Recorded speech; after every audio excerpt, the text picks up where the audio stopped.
Hey everybody, this is Peter, and I'm going to just go through a little bit of the Operational Art of War cooperative campaign, planning campaign. I'm calling it a planning campaign because that's what primarily we're going to be doing from a player perspective or a user perspective or a group perspective. This is a cooperative campaign on behalf of several folks on the TankSim Discord. Hello to all of you playing. Thanks for taking part. I'll go through this just a little bit. I'm going to clean this up before I send the link to you, but we're going to start. I just wanted to kind of show you that the way we're approaching it is the MDMP, military decision-making process from the U.S. Army, guides thereof. I will reply to this video with links to the guides. They're very good. Pretty much if you go by the MDMP itself, and then in particular what's very useful thereof and that we're going to be concentrating on first is the IPB, or the intelligence planning of the battlefield. And we'll go through that document just a tiny bit. I mean, everybody, I'm kind of preaching to the choir here as far as the users are going, but I have other users that are probably going to watch this, and I'm going to kind of approach it as if you've never seen the MBMP before in your life.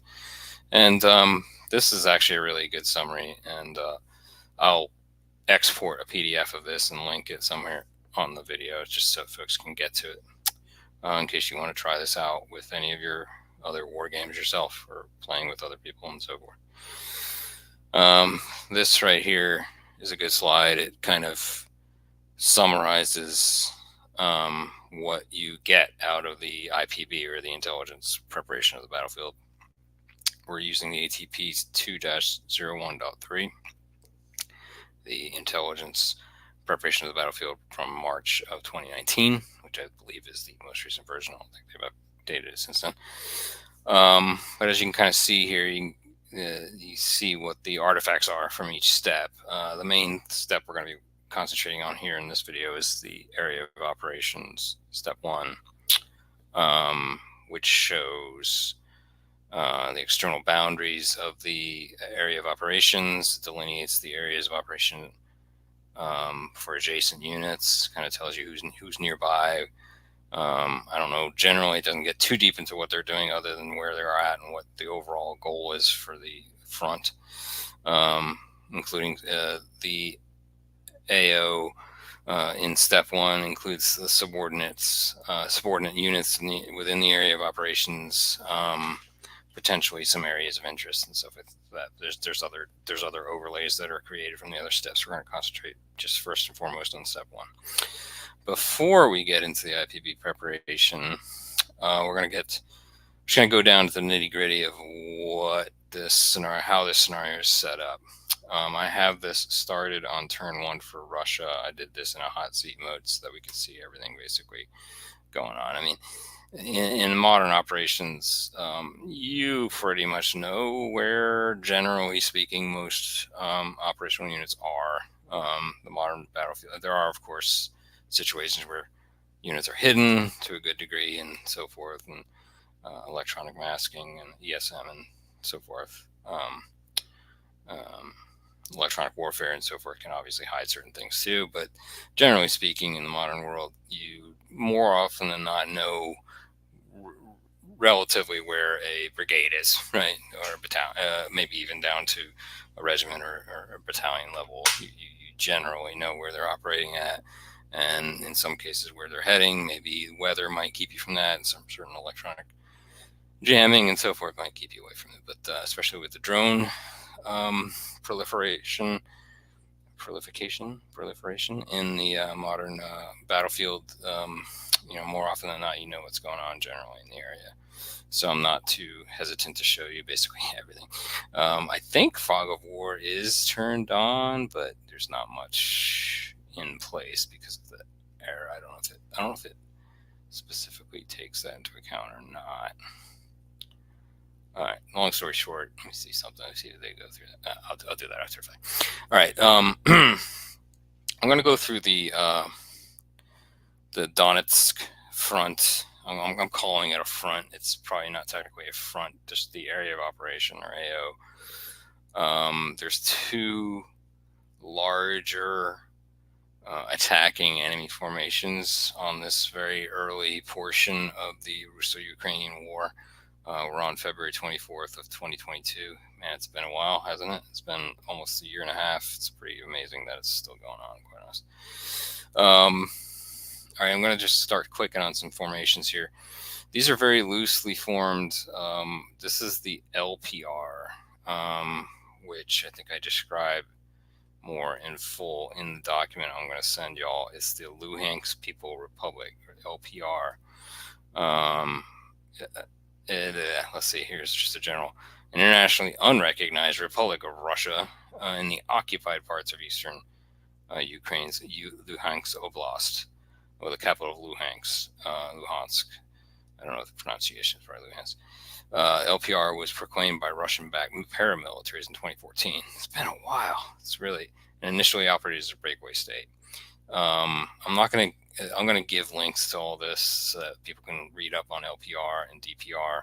So the other line of effectively their militia is the Donetsk People's Republic Brigade. I don't even know what you would call this. It's just a grouping of a large amount of battalion level forces. All right, but it's a pretty significant amount of forces. But they're pretty relatively uniform in their combat effectiveness, their strengths. Their let's take a look at one of these just real quick. So this is the first of the 202nd Motorized Rifle Regiment. I think that's what the MRR is. As you can see, its composition is pretty relatively combined arms here. A good amount of squads, assault squads, AK-47, AK-74. Excuse me. Let me go on here. See if they have with RPG-29s. Assuming AK-74. I hope I got that right. Let's see if any of these other units show that. Okay, here's the improved T-64s, I guess is the way to put them, the BB models. Anti-tank guided missile AT-6s. So they're pretty powerful units, but let's see how they've classified them as far as, I think these guys are, proficiency is 55. And I think this is where you're going to see the difference in troops. Let's go take a look at it. Oh, that's not what I wanted to do. We'll take a look at everything from the Ukraine perspective here in a moment, because what we're going to do is we're going to flip over to the Ukraine's turn one phase, which is after the Russian attack or initial attacks. I'm doing it this way to show this force first from the Russian perspective, so you have a little bit more detail on the order of battle that's coming against you. Again, these are pretty uniform, so they're all very similar to what I just showed you.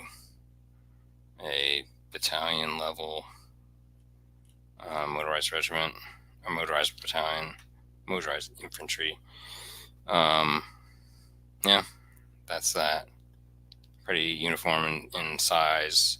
As you can see, the Ukrainian forces have a little bit more combat power, a little more defense power, generally speaking, and I think their morale is a good bit better. All right, so that's the LPR force. Down here we got the DPR, which again I have links to. It's the Donetsk People Republic forces. I guess technically you would term them militia, probably with a good amount of embedded Russian soldiers, of course. But technically speaking, they were very much rushed together and without an incredible amount of training. If I'm not mistaken, you can read up on it. I gave links to the formation of what they are and so forth. So those are the two main units, larger units I'd say brigade, or yeah, it's definitely not a corps. So it's a brigade and a brigade and a brigade, you know. So maybe about a corps worth total in the area, in the whole front that I'm depicting here, the Donetsk AO. We'll call it the Donetsk front. Donetsk front. That's about it. There, down here in the south, there are some auxiliary units. These the 59th GT Regiment. There's also the 72nd GMR, 810th NI Brigade, 503rd Motorized Regiment, Motorized Rifle Regiment. These are very small units. These are regulars though. I guess these are primarily, maybe these are Marine forces here, Russian Marines. Now, as you can kind of, as hinted here, there are a pretty significant amount of drone units, which is pretty cool. And I'll show a little bit about that here in a moment as we flip over. All right. Before we get too much deeper, I just want to kind of, again, show you where those two are. I'm going to take the units off real quick. And just show the terrain a good bit. I do have pictures of it in the IPV I'm forming for this OA. Again, primarily Donetsk here. These have already been taken over by the Russian forces. Horlivka. So as you can see, I mean, the closest industrial center is this Kramatorsk. And then, of course, way up yonder is Kharkiv, which has substantial amount of operational points and victory points, etc. here. So this is definitely going to be an area that would be contested. This is probably the third front in the line. I consider this a front. I consider this a front up here, and then basically the area around Kharkiv. Now, whether or not, there's probably some interoperability here between these two fronts, but we'll cross that bridge literally when we cross it. Let's see, larger geographic. There is a river here. I don't know the name of that. It's the Donets, of course, and the Allskol comes into it. There are tributaries down through most of these towns, of course,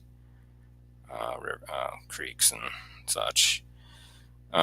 Forested region. Let's see, cropland is how that's described mostly. This is considered a river, of course. Let's see what they say with the Donets. Let's see if they... Super river is how they describe that. There are marshes in the area as well here. This is forest, heavy forest. This is probably lighter, light woods. Just kind of give you an idea where most of the... Pull out just a little bit here.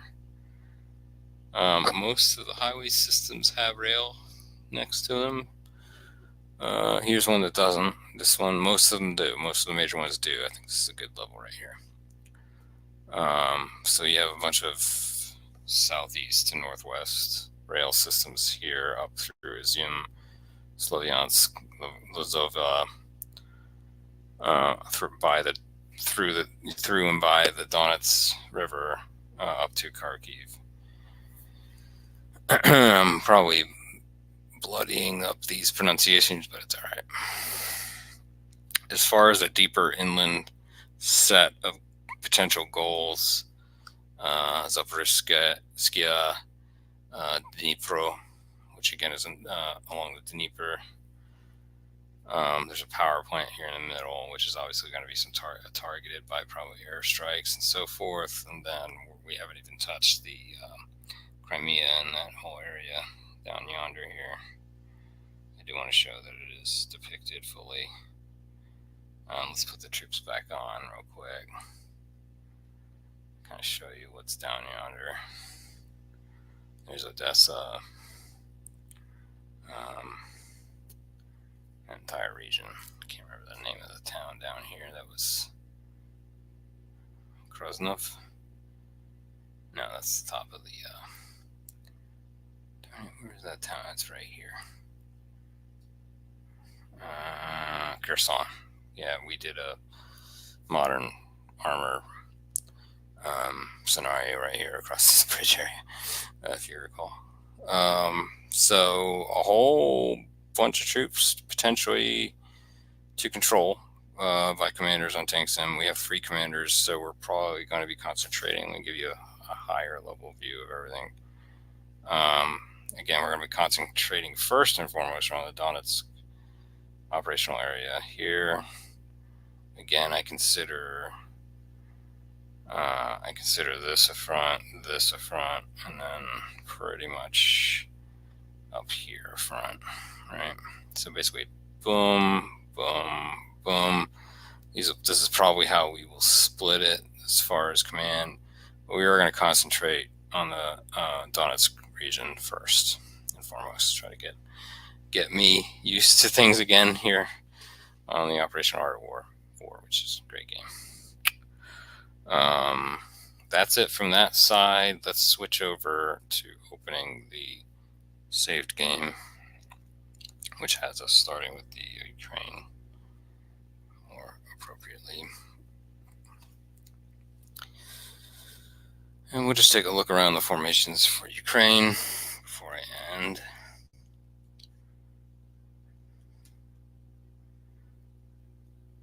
Alright, come on.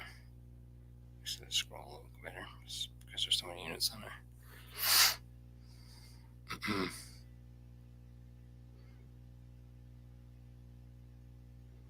Alright, so let's take a look at this from the friendly side, if you will. Let's go up here. Everything going against the LPR force. I'm going to start up here. We'll work our way down. These are the TDBs, the Terrain Defense Brigades. They have some weird formations. They take these TDBs and spread them out over large areas, and just kind of, it's very similar to, interestingly similar to a French Indochina campaign. I was just looking at the French in Indochina did very similar to this.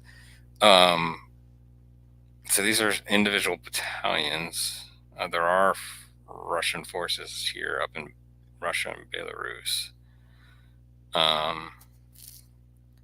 So let's get down.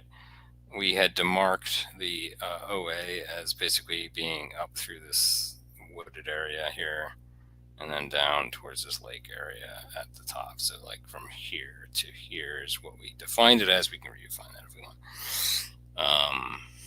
Again, these are still the TDB brigades. And then you get into some interesting things here. This is the 53rd Mechanized Brigade. It has drone companies. Let's take a look at the formation. Yeah, they usually have 3 battalions to a brigade, which is to a mechanized brigade, which is a little interesting. And then they usually have like 1 or 2. Let's take a look at this. Which one is that? I just want to see what was the unit conference. Oh, that's cool. Oh, okay. It's very much a mixed unit. Look at that. You got some stingers. Oh, cool. Mortar unit, their element, some ATGM, 1 of 4. I guess this is an under strength. Okay, that's kind of interesting. All right, so that's that formation at the northernmost here. This is still part of the TDG. These are the 53rd. 54th Brigade is right here. Similar format. And if I show you all anything here that you want me to come back to in the second portion of this, by all means call it out. This shows you what, again, a typical mechanized brigade in Ukraine, early Russo-Ukrainian war period. Again, 3 battalions of mechanized infantry, a couple drone companies. There's Donbass Battalion. What does this one have? Why is this one unique? It's a very specific formatted battalion. It's a very, very detailed. Oh, this is interesting. They have a U.S. Cougar in there. Okay. Yeah, this looks like a very specific. It's very detailed. Whoever did this did remarkable. I'll look up. I'll give them credit when I look back at it. So here's the 54th Mechanized. Here's the 57th Motorized Brigade. Let's see what else is maybe unique about the 57th. There are 123 formations.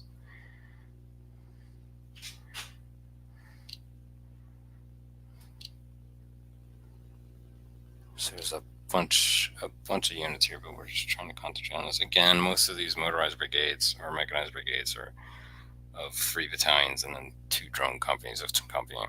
What's really cool about the drones, and I'm going to give some information in the slide deck for this as preparation, is let's take a look at one of these just for giggles. Let's see what.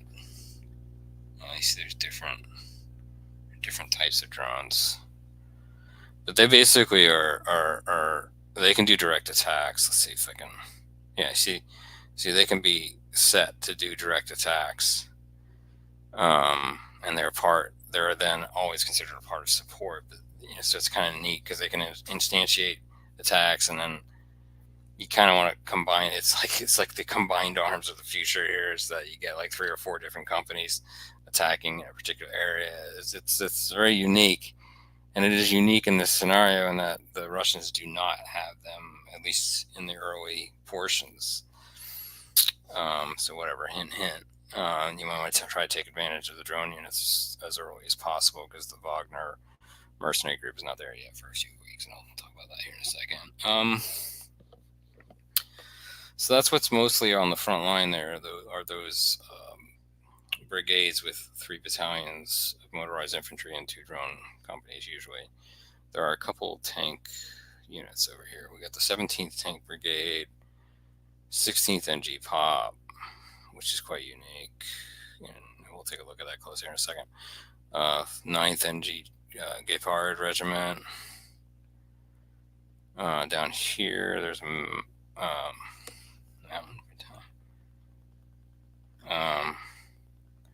down here, there's a Naval Brigade. Up here, there's an Airborne Brigade, which could be quite useful early on, potentially. The 17th Tank. I think there's a 10th Tank. If I remember right, there's another tank battalion, somewhere, brigades, somewhere over here.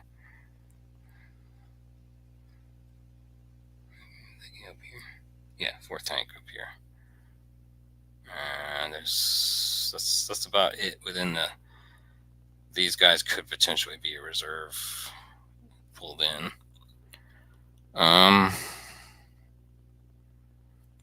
That's about it.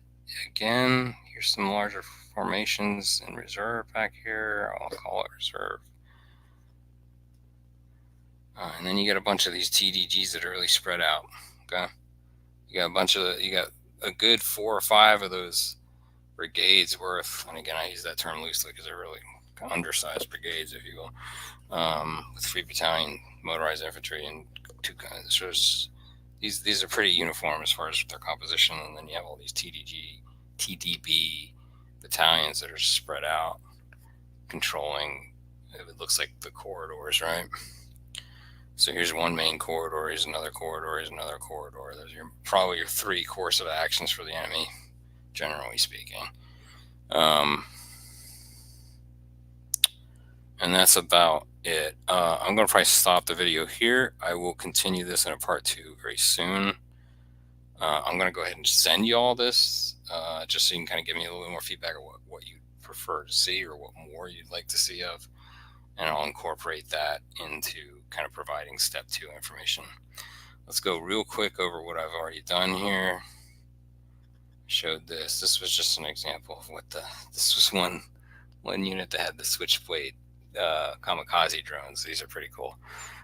This was down, where was this? It was one, yeah, it was right there. So there is a Switchblade kamikaze drone one near Donuts. So be on the lookout for that one. We'll try to do some nastiness with that. Here I was just through this. I was just trying to go real slow through the step one of the IPB, right? Primarily focused on significant characteristics of the operational environment, right? Here is the sub-item, identify the limits of the commander's area of interest. I kind of really encircled, like, I put objective markers, or not objective markers. I was starting to think like the enemy as to, what rear units might they attack towards or stay away from. I kind of circled those when we went over those just before. Hopefully I've marked this right. I'm still learning the markings. In this slide, I just kind of encircled some of the higher VP level elements, areas that would probably be juicy as far as enemy COA. This corridor here would go towards an industrial zone. This is a heavy industrial zone web here. I would think that the Russians would come down through Belarus and this area for Kharkiv. I don't remember historically what they did. I haven't watched too closely. I've only kind of been keeping an eye on very specific things here and there. This is just these two slides I put in there for the sake of just giving you a little bit more of a zoomed in area right along the OA, right? So here's Donetsk itself, showing a corridor here, a corridor here, a corridor here. Again, this is showing up towards the Donetsk River basin here. This is supposedly cropland, so there's not a huge amount of cover, let's say, until you get over here. So let's let y'all make some decisions on the terrain characteristics. But here's where I was starting to get into somewhat legit IPB efforts. I did post in the example from the IPB dot, which I thought was pretty good. The weather briefing was for overcast, cool, heavy precipitation. Precipitation and cloud cover should increase next turn. I mean, I kind of wish there was more of a reported seasonal type thing that it gives information on, but I think we can kind of probably consider this probably about what we're going to be contending with. I don't know the exact temperature. Terrain characteristics we kind of already went over between here, and here, and again I'll give you the link to this after.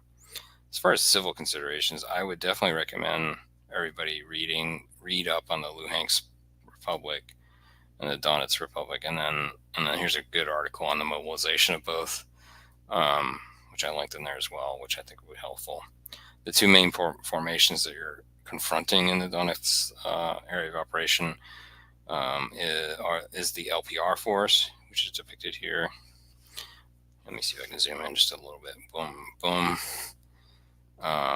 Yeah, these are the two main forces. I don't even know what you would even classify that as. Maybe a corps, not even a brigade, I guess is one way to put this. It's probably a brigade's worth and a brigade's worth, probably an oversized brigade total. And for each, and combining into like an undersized corps, I guess. I don't know what you can call it. But you're going against the LPR and the DPR forces to begin with, at least. And speaking of to begin with, at least, here's a little bit of a report. It's an early intelligence report on significant reinforcements. The infamous Wagner group will be showing up on turn 5. There's also a Chechen RG coming. They're shown as special forces. I don't know how special the Wagner group is. Maybe in its own special way. But this location area, which I've kind of highlighted there, that would be one that you would be concerned with. So again, several battalions showing up in turn 5 and a couple extra in turn 8. So is probably your immediate significant reinforcements coming in. That's within again, these turns are half weeks. So that's this is over about this is almost 3 weeks, and this is a good month. So this is 3 weeks and then up to about a month. So they don't come very quickly. And this is a really interesting scenario because it almost reteaches you the history. I want to go back and read up on this significantly now, because I think this is really how it played out, where Russia was trying to make it look like more of a civil, at least initially, a militia, an uprising of that area, trying to get back its territory. The Russians in the area wanting it to be Russia and so forth. And then they kind of slowly walked in Wagner, and then of course, there are a heck of a lot of frontline troops that are under reinforcement as well. Impending reinforcement, but not necessarily all in this area. You get a lot of forces coming down from Belarus, and you even have some forces coming in from the area of Moldova, at least near it.